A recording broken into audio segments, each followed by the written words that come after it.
General साहब, लोगों ने देखा और बड़े मौजे देखे इसराइल को जिस तरह से ईरान ने हमला का निशाना बनाया और फिर जो तबाही हुई जो हम गाज़ा में देखते थे वो कल हमने तेल अवीव में देखी।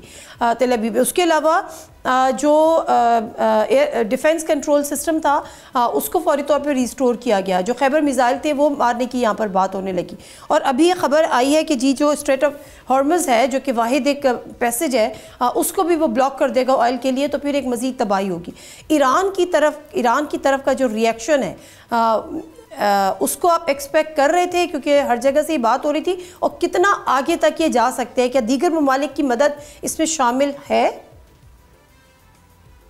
ये देखें, इसमें तो कोई शक नहीं है कि इसराइल के साथ जो ममालिक हैं वो तो आप भी जानती हैं, हम भी जानते हैं। ईरान के साथ जो ममालिक यकजहती का इजहार कर रहे हैं, मेरा ख्याल है कि उसमें कम ही ममालिक ऐसे होंगे जो इस तरीके से खड़े हों जैसे कि अमेरिका और कुछ मुल्क इसराइल के साथ खड़े हैं। इस बात को तो हम अलग रखते हैं, तो आई थिंक एवरीबॉडी अंडरस्टैंड्स। जो बुनियादी बात समझने की है, मेरे अपने असेसमेंट में भी अगर मैं कूल मिलिट्री असेसमेंट भी करूं, कि जो इनिशियल शॉक दिया गया था ईरान को, जिस तरीके से उनको बिल्कुल डीकैपिटेटिंग स्ट्राइक की गई और वो suppression of the air defence किया गया, उसके बाद मेरा अपना अंदाजा था कि 3-4 दिन से पहले ईरान रिएक्ट नहीं कर पाएगा। अच्छा। लेकिन there is a pleasant surprise even for people like us who are pro Iran, those who want के भी ईरान हमला भी करे और दुख भी पहुंचाए, लेकिन हमारा ये ख्याल था कि इसमें टाइम लगेगा। ये विद इन 72 आवर्स जिस तरीके से ईरान ने जवाबी कार्रवाई की है, ये हमारे लिए बड़ी मसरत का बायस भी है लेकिन बड़ी मिलिटरीली हैरत का बायस भी है। और ये आने वाले दिनों के एक इंडिकेशन भी है कि अगर 72 घंटे में ईरान अपने मामलात को इस तरीके से सीधा कर सकता है तो आने वाले हफ्तों में क्या होगा।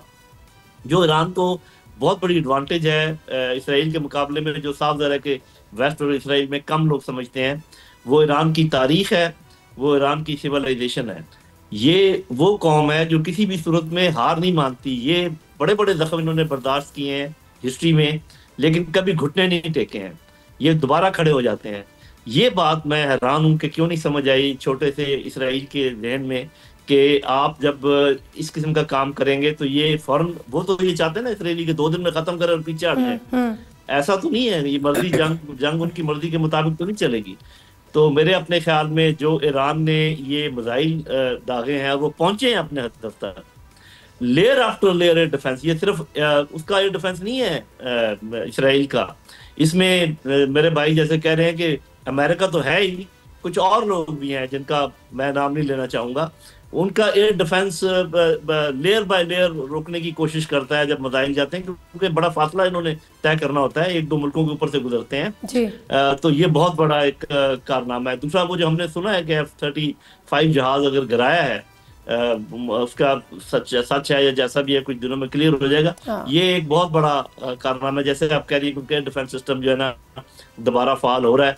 तो मेरा ख्याल है just a matter of days Israel को समझ आ जाएगी कि उन्होंने ये क्या कार्रवाई की। लेकिन उसके बाद मुझे खदशा है, और वो ये है कि इसराइल जंग को फैलाने की कोशिश करेगा, ईरान जंग को महदूद रखने की कोशिश करेगा। ईरान चाहेगा कि ये जंग इसराइल और ईरान के दरमियान ही रहे, लेकिन इसराइल मेरे ख्याल में फॉल्स फ्लैग का ऑपरेशन करेगा। ये जो मिडिल ईस्ट के कुछ मुल्क हैं वहां पर कुछ मिसाइल दागेगा और नाम ईरान का लगाएगा, ये बात आप मेरी याद रखिएगा। और उससे वो ये उनकी कोशिश होगी कि वहां से रिएक्शन आए ईरान के खिलाफ। लेकिन दुनिया इतनी बेवकूफ नहीं है, दुनिया समझ जाएगी, सबका फोकस है सारे मामले के ऊपर। तो मैं समझता हूँ कि हम अपने ब्रादर इस्लामी मुल्क ईरान के रिएक्शन पर फख्र कर सकते हैं कि उन्होंने ये बहुत बेहतरीन जवाब दिया और अभी आइंदा जवाब आने हैं इंशाल्लाह। सब्सक्राइब करें और बेल दबाएं ताकि कोई खबर रह न जाए।